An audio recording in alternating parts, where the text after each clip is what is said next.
Hi, my name is Manisha Nayak and I'm a children's book author and editor.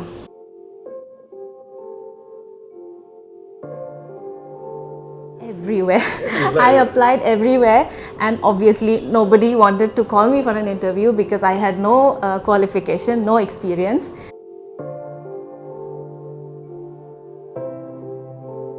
Somehow I got really lucky and I got called for an interview. So that interview lasted 3.5 minutes. I was the star photocopier and the star person to print things, but that is not enough to make you an editor, right? I was faxing, I was very efficient and all of those things, but there was no creativity. There was nothing that showed them that this person can be an editor. The ability to deal with deadlines and not let it get to you and affect your creativity, I think is the key in surviving in publishing.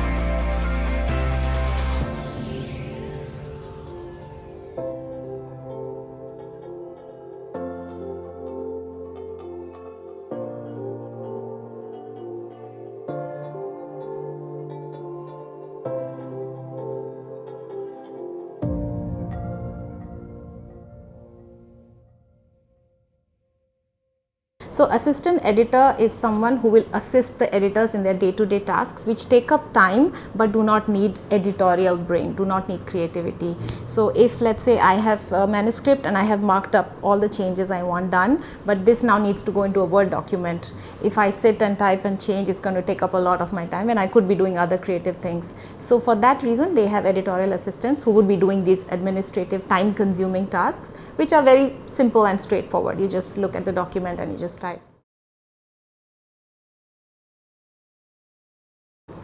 So the editor's job is really to be looking at manuscripts, to be looking at whether it fits the need of the book that they're trying to publish, whether it's something that will be viable as a product, it will be profitable, people would want to buy it, it meets the needs of the market, and then they will edit. So most people think that an editor is just someone who corrects typos, which is not really true because they do a lot more.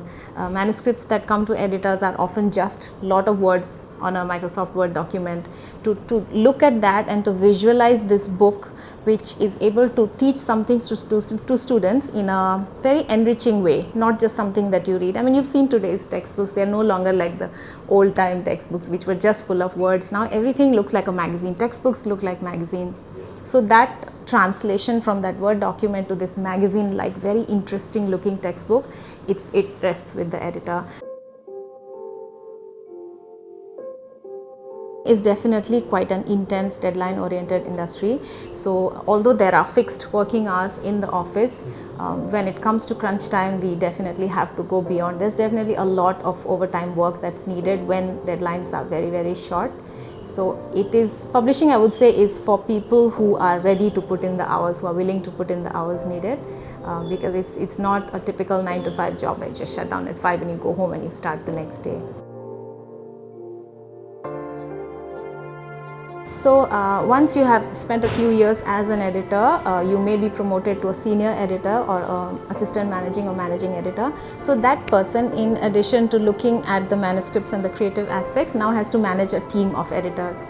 So all the work that the editors do may need to be reviewed by this person. So if you have new editors editing a manuscript, a senior editor will then look at the edited manuscript to see if it has been edited to the quality that it needs to be, and they will also make sure that the projects are running smoothly, that everything is going on time, every stage that we have to meet the deadlines for, it's all going smoothly. We also have project managers who are also in charge of making sure that the budget is adhered to and the schedule is adhered to. Everybody is doing things based on all the detailed dates in the schedule. They are in charge of the entire publishing list, everything that we publish over the year, and they will be the one preparing the list, like they will be the one putting it together from the beginning. They are definitely the people who make the decisions on a higher level, like these are the books that we need to do, this is the kind of overall yearly budget we have, this is the kind of profits that we are targeting. Because if you look at any other kind of publishing, I mean, I do work with other publishers on non-educational publishing, which has nothing to do with the syllabus cycle. So for those books, if let's say there's a delay and you can't help it, it's still okay. At the most, you will push your publishing deadline by a month or two, which cannot happen at all in educational publishing, because you have to deliver the textbooks in the timeline that you've been given. So if something goes wrong in the project, you still have to scramble. You have to pull people from maybe other teams, or you have to find freelancers, or you have to put in extra hours to make up for whatever happened that caused your deadline to go off the rails. So that if that happens very frequently, then of course it gets very stressful for the editors. There is a syllabus cycle that we need to follow. So the textbooks, for example, have to be ready in time for schools to use it. So we work with the Ministry of Education on, let's say, doing a set of textbooks, and we know that the new syllabus kicks in on this certain date, like say January 2024. Then we know the book buying will start few months before that. So if the books are not there in the bookshops, there will be, of course, massive repercussions. Okay, I think that's probably where my engineering background comes in. Like I often feel like, although I didn't make use of my engineering degree much, just going through the process of thinking like an engineer just makes me very structured and very organized. So I'm super organized.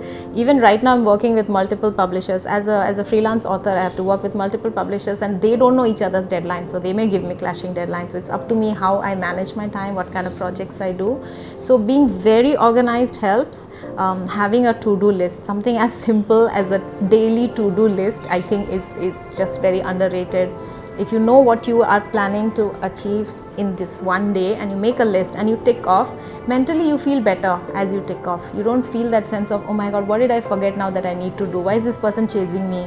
So if you have that list and you're halfway there, you feel like, okay, I am making progress. So that calms you down. I think the ability to stay calm, very important. It happens of every few years, I would say. Oh, every few years? Yeah. Every few years you will feel the burnout. Burnout is a very real thing. I would say in educational publishing especially, burnout is a very real thing, especially if you have been working on project after project with very, very strict deadlines. And it does happen to people. We often have people leaving the industry and then going and joining something else.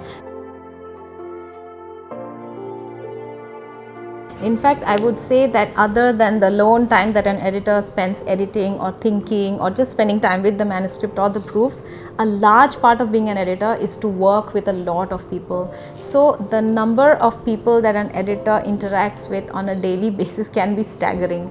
At one point, you may be talking to someone in sales and marketing who wants a sample chapter because they want to go show it in schools. So you're working on this book, you're like, okay, I can prepare this chapter for you. It's almost ready. I just need to work with the designer, get it finalized, and I'll pass it to you tomorrow. So that's sales and marketing. Then you may be working with your project manager to say that, okay, there's some issues with the budget. We managed to, save some, or we spent extra on something. So how do we now adjust it? So you're working with the project manager. At the same time, you may be working, of course, with your senior who may have some comments on your manuscript, and then you may need to work with them closely to fix that. Once the commissioning editor or the acquisitions manager has already decided on who's the author and the contracts have been signed, then the communication is handed to the editor. So now the editor and the author will communicate directly on a very micro level of things, like even chapter 1 is in, or chapter 2 some part is missing, can you add that and send it back. So it's like a lot of daily interaction between the author and the editor as well. Another group that the editor needs to work very closely with is the design department colleagues, so illustrators and designers. Sometimes for certain books, it's not even as simple as I edit my manuscript and I hand it over to the designer. I have to sit with the designer and I have to say, okay, let's make this page as amazing as it can be. So before I even edit, I may want to know my designer's view. That do you think we can have this photo here and then we do a zoom in and we have a double page spread and then I have some text here and some here. So that kind of conceptualization and creative thinking you have to sit with your designer and do. And the illustrator may come in and say, okay, maybe we can do something like this instead, and then you start editing. So there's a lot of interaction with colleagues. Certain authors, they take a lot of pride in their work. They do not want it changed at all. But sometimes they may not be able to see the view that we sitting in the publisher's office see, because we talk to customers, we talk to teachers, we know what they want, we know what are things that they don't like, what are things they like, we know what are things that we can change and that would take the product from good to great. A simple example, if you are writing a book on science multiple choice questions, right, and you have your multiple choice questions, and at the end of the book you have the answers, and you say question number 1 answer is option 3, 2 answer is option 4. And when you talk to the teachers or parents or students, sometimes they say, okay, I know my answer is wrong and this answer is correct, but why?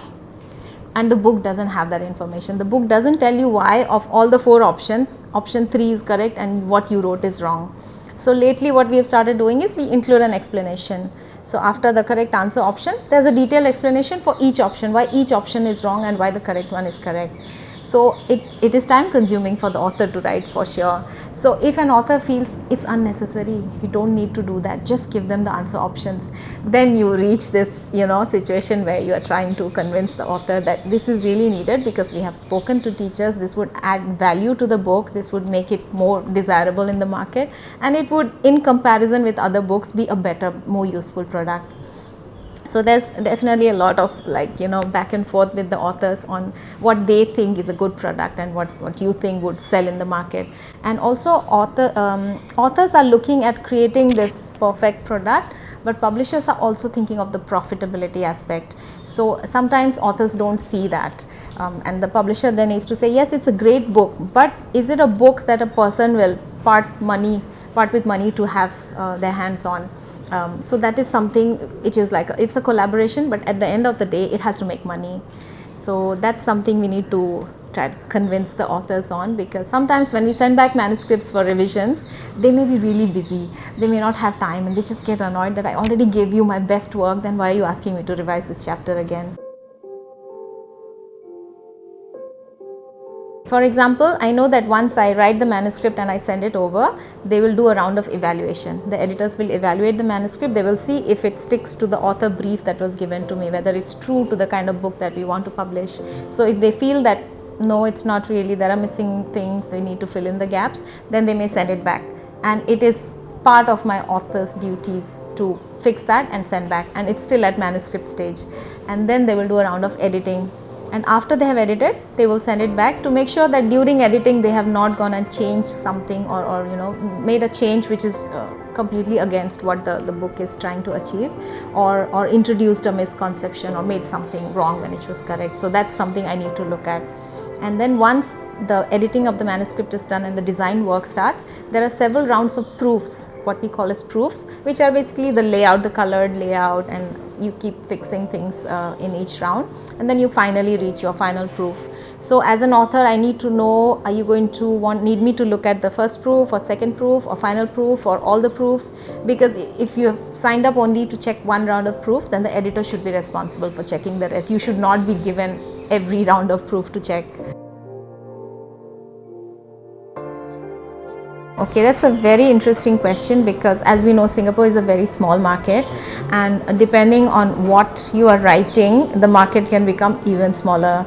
If you're writing a book for on P3 science assessment book, there are gazillions of them out there. So unless your book can really stand out, it's not going to make a lot of money. So sometimes that definitely becomes a deterrent for authors to write, because they know there's so much out there. So unless you have a concept that's completely new, completely different, and you have done your market research and you know it's going to sell really well. So yeah, it depends on whether you can find that gap in the market where your book just fits in nicely and it just instantly becomes a bestseller.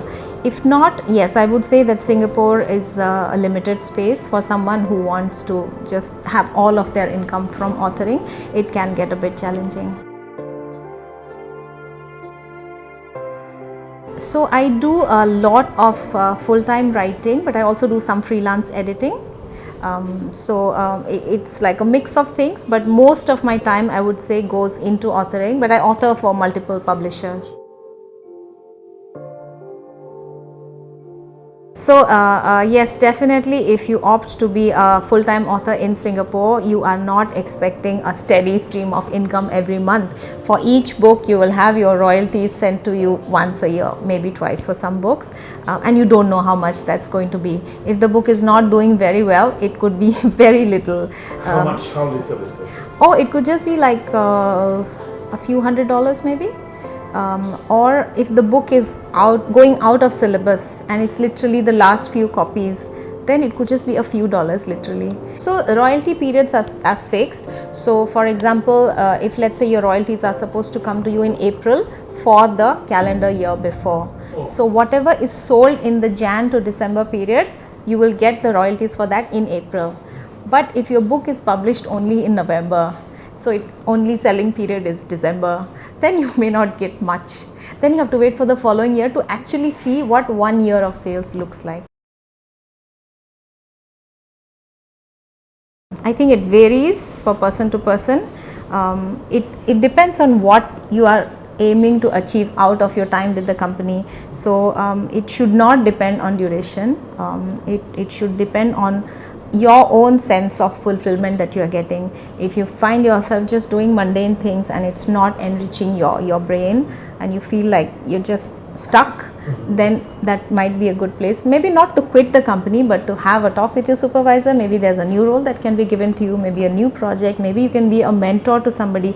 You may have reached the peak of everything that you know and it's time to start giving back.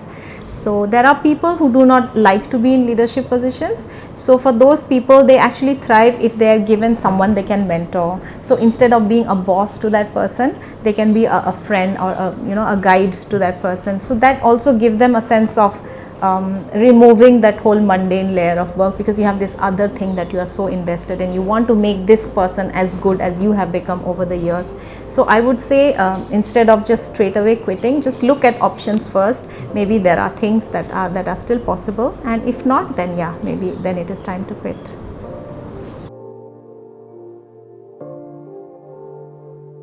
Yeah, I've been thinking about that, and because I am a freelancer, I guess there's no specific date to my retirement.